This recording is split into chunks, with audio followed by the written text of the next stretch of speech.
Yo, what's going on, guys? It's Houston Sports Hub back into the video today, and today we're going to talk about why the Houston Astros should sign Blake Snell, two-time Cy Young winner, the most recent Cy Young winner in the National League last year with the San Diego Padres, and also did it with the Tampa Bay Rays. That was in 2018, I believe. I know that for an exact reason because I remember when I was a little bit younger, I was probably maybe 12.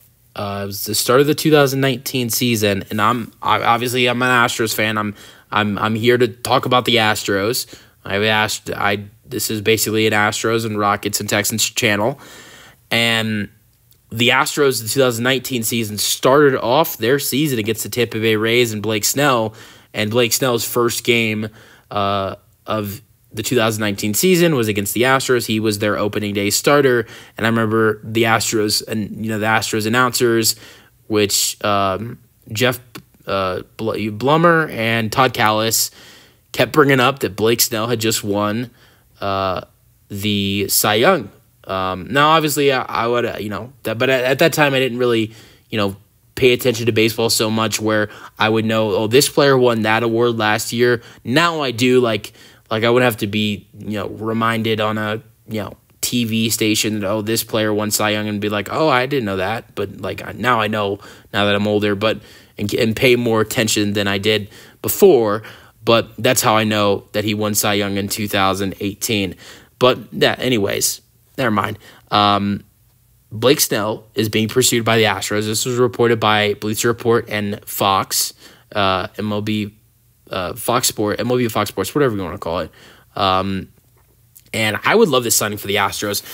And I think right now it makes sense, right? You have so many pitchers that are injured. JP France is questionable to start the season. Same thing goes to Jose Urquidy, who has some elbow pain. Justin Verlander is going to miss his first 3 or 4 starts of the regular season. He's going to miss about 3 weeks into the season. He's expected to come back April 14th. That's his expected return date as of right now. You never know. That might change. It could be before that. It could be after. It could be a long time after. I don't know.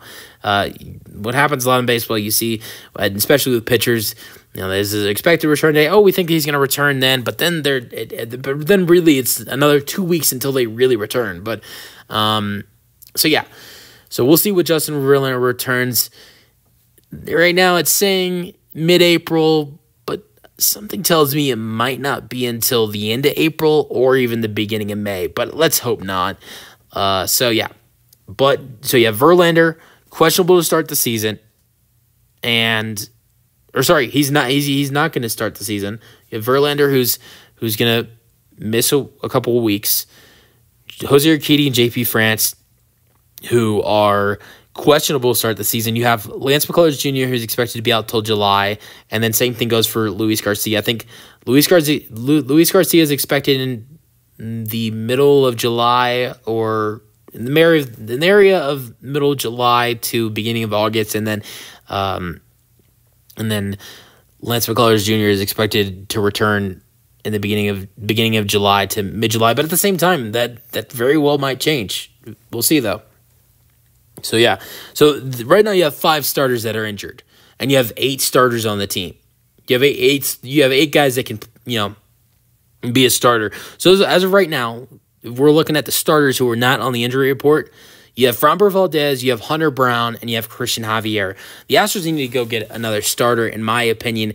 But Blake Snell is going to cost about $30 to $35 million. So is it worth bringing Blake Snell in when you might get all these guys back? But I think the other thing is you could use some more dominant pitching. Look at a team like the Los Angeles Dodgers and what they have. I mean, they have Shohei Ohtani's not pitching this year, but they have Clayton Kershaw back. We'll see if he can have a better year.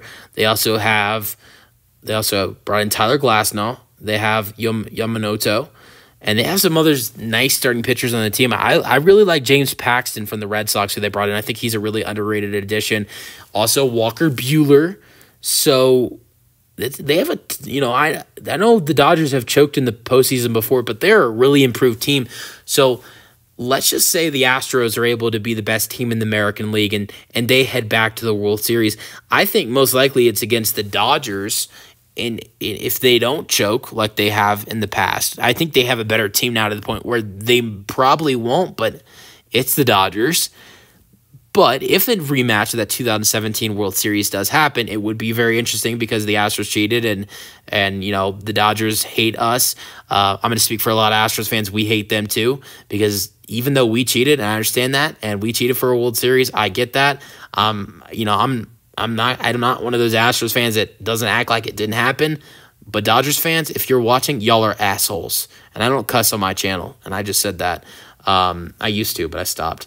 All right. But if you get into a series with the Dodgers and that kind of, that series happens, adding in a guy like Blake Snell, you kind of match with their pitching rotation. You really do.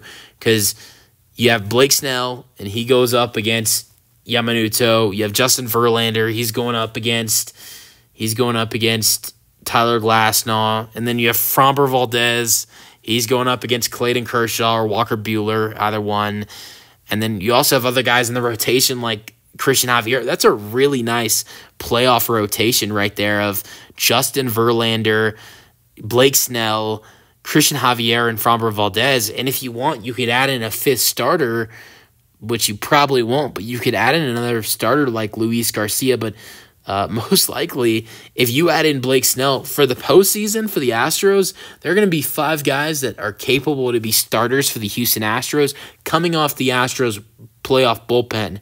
I mean, honestly, the bullpen for the Astros in the postseason would probably look like something of Josh Hader, Ryan Presley, Brian Abreu, and then you have the other 5 starters of Lance McCullers Jr., Hunter Brown, J.P. France, and all the other guys that are not starters for the Astros because it's the postseason, and that's if everybody's healthy. I'm dreaming of a fully healthy team, but with the Astros, with some of these guys that have consistent injury problems, that might not just happen. But and that's one of the reasons why Blake Snell should be added in by the Astros. Let's go over a little bit of a recap of his Cy Young season this past year in 2023.